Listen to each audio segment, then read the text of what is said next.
এই দুনিয়ার জীবনটা একটা মায়াজাল, এটা একটা মরিচিকা।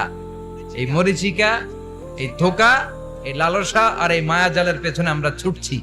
ছুটতে ছুটতে হুট করে একবার কবরের ভিতরে ঢুকতে হবে। কথা বলেন, তখন আমাদের টনক নড়। জন্য দুনিয়া মুমিনদের জন্য শ্রেষ্ঠ আর স্থায়ী জায়গা নয়। মুমিনের আসল জায়গা হচ্ছে আখিরাত। মুমিনের শান্তি আর কল্যাণের জায়গা হচ্ছে আখিরাত। জান্নাত হচ্ছে মুমিনের শেষ ঠিকানা। চিৎকার করে বলেন ঠিক কিনা?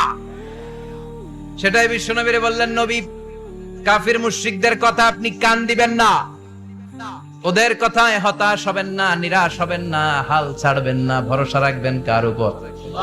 কারণ ওয়ালাল আখিরাতু খায়রুল লাকা মিনাল উলা।